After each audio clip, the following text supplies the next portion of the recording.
نے بہت بڑا انکشاف کیا ہے کہ جنرل فیض نے این سی اے ڈیل سے 5 ارب روپے بنائے۔ فیض حمید نے بطور I S I chief Imran Khan کی کابینہ کے اراکان کو فردن فون کیے، انہیں کابینہ کے سامنے پیش ہونے والے سمجھوتے کی منظوری دینے کے لیے کہا۔ جنرل ریٹائرڈ فیض نے D G I S S کی حیثیت سے عمران خان کے وزراء کو فون کیے اور کہا 190 ملین پاؤنڈ کی ڈیل کی منظوری دی جائے۔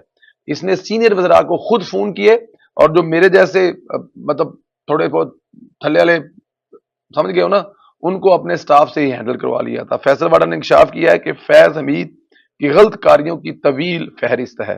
اس نے عمران خان کی کابینہ کے اراکین کو اپنے ذاتی مقاصد کے لیے ڈکٹیٹ کیا، ایک ایسے وقت میں جب ملک شدید مالیاتی بحران سے نمٹ رہا تھا۔